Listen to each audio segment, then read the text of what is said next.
Kozhikode corporation councillor Navya ഹരിദാസിന്റെ മൊഴി police എടുത്തു. BJP. കൗൺസിലർമാർ നൽകിയ പരാതിയിലാണ് ടൗൺ പോലീസിന്റെ നടപടി. ഇന്നലെ നടന്ന സ്വാതന്ത്ര്യദിന പരിപാടിക്കിടെ കോർപ്പറേഷനിലെ ഇടതുപക്ഷ കൗൺസിലർമാർ ദേശീയ ഗാനത്തെയും ഗീതത്തെയും അപമാനിച്ചിരുന്നു. ഇതേ തുടർന്ന് ബി.ജെ.പി. കൗൺസിലർമാർ പരാതി നൽകിയിരുന്നു. വിവരങ്ങളുമായി കോഴിക്കോട് നിന്നും രമ്യ ദാസ് ചേരുകയാണ്. രമ്യ, ഇന്ന് രാവിലെ നമ്മുടെ വാർത്തയ്ക്കൊപ്പമാണ് രമ്യ ഹരിദാസ് ഇക്കാര്യം നമ്മളോട് പങ്കുവച്ചത്. അതായത് കോഴിക്കോട് കോർപ്പറേഷനിൽ ഭരണ നേതൃത്വത്തിലുള്ള ഇടതുപക്ഷം അവർ കൃത്യമായി ദേശീയ ഗാനത്തെയും ദേശീയ ഗീതത്തെയും അപമാനിച്ചിരുന്നു സ്വാതന്ത്ര്യദിനാഘോഷത്തിൻ്റെ ഭാഗമായി. ഇതിന്മേലാണ് ബി.ജെ.പി. കൗൺസിലർമാർ പോലീസിൽ പരാതി നൽകി ഒരു നടപടിയും എടുക്കുന്നില്ല എന്നുള്ള വാർത്ത നമ്മൾ സംപ്രേഷണം ചെയ്തു. അതിനുശേഷമാണ് ഇപ്പോൾ പോലീസ് കൃത്യമായി മഹിളാ മോർച്ച സംസ്ഥാന അധ്യക്ഷ കൂടിയായിട്ടുള്ള നവ്യ ഹരിദാസിൻ്റെ മൊഴി രേഖപ്പെടുത്തിയിട്ടുള്ളത്. അപ്പോൾ കൃത്യമായി കേസ് അത് പോലീസ്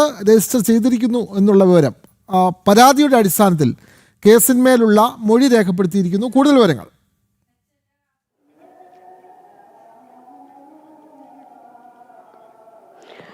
വിനോദ്, ഇന്നലെ നടന്ന സ്വാതന്ത്ര്യ പരിപാടിക്കിടെയായിരുന്നു ഇത്തരത്തിൽ ദേശീയ ഗാനത്തെയും ഗീതത്തെയും അപമാനിക്കുന്ന രീതിയിലേക്ക് ഇടതുപക്ഷ കൗൺസിലർമാർ നീങ്ങിയത്.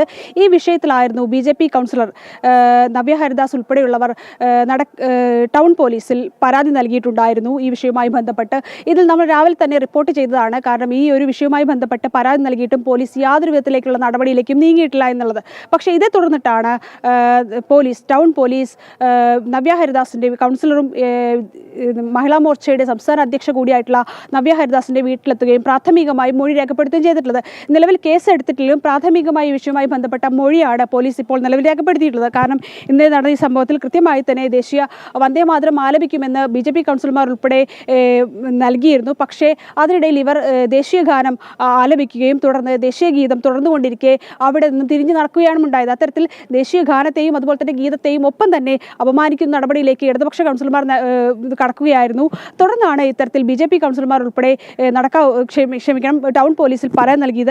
ഈ നടപടിയിലാണ് നിലവിൽ ഇപ്പോൾ പ്രാഥമികമായിട്ട് നവ്യ ഹരിദാസിന്റെ മൊഴി പോലീസ് രേഖപ്പെടുത്തിയിട്ടുള്ളത്. ഇതുമായി ബന്ധപ്പെട്ട തുടർ നടപടിയിലേക്ക് പോലീസ് കടക്കുകയാണ് എന്നുള്ളത് തന്നെയാണ് നമുക്ക് മനസ്സിലാക്കാൻ കഴിയുന്നത്. കാരണം രാവിലെയാണ് നമ്മൾ ഈ വിഷയവുമായി ബന്ധപ്പെട്ട് കൂടുതൽ വിവരങ്ങൾ പുറത്തുവിട്ടത്. കാരണം ഇന്നലെയാണ് ഉച്ചയോടുകൂടി തന്നെ ഈ ഒരു വിഷയവുമായി ബന്ധപ്പെട്ട് പരാതി നൽകിയിട്ടും ഇന്ന് രാവിലെ വരെ ആയിട്ടും യാതൊരു നടപടിയിലേക്കും പോലീസ് കടന്നിരുന്നില്ല. തുടർന്നാണ് ജനം ടി.വി. വാർത്തയുമായി ബന്ധപ്പെട്ട വാർത്തകൾ പുറത്തുവിടുന്നത്.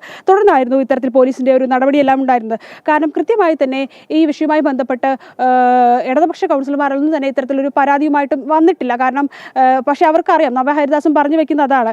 കാരണം ഇടതുപക്ഷ കൗൺസിലർമാർ പരാതി നൽകിയ ഇത്തരത്തിൽ കേസ് അവർക്ക് പ്രതികൂലമാകുമെന്നറിയാം. അതുകൊണ്ട് തന്നെയാണ് ഇവർ ഇത്തരത്തിൽ യാതൊരു നടപടിയിലേക്കും നീങ്ങാത്ത. ഈ വിഷയവുമായി ബന്ധപ്പെട്ട് ശക്തമായ പ്രതിഷേധം ബി.ജെ.പി. കൗൺസിലർമാർ ഉൾപ്പെടെ ഉയർത്തിയിരുന്നു. ഈ വിഷയത്തിൽ ശക്തമായ പ്രതിഷേധം ഇപ്പോഴും അലയടിക്കുകയാണ്. തുടർന്ന് തന്നെയാണ് ഇത്തരത്തിൽ പോലീസിന്റെ ഒരു നടപടിയും വരുന്നത്.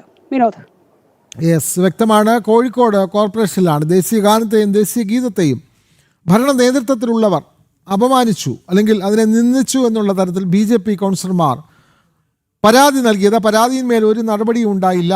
ഈ വാർത്ത ജനം ടി.വി. രാവിലെ റിപ്പോർട്ട് ചെയ്തിരുന്നു. ഇതേ തുടർന്നാണ് പോലീസ് ഇപ്പോൾ ബി.ജെ.പി. കൗൺസിലറും അതേപോലെ തന്നെ മഹിളാ മോർച്ച സംസ്ഥാന അധ്യക്ഷയുമായ നവ്യ ഹരിദാസിൻ്റെ മൊഴി രേഖപ്പെടുത്താൻ പോലീസ് തയ്യാറായത്.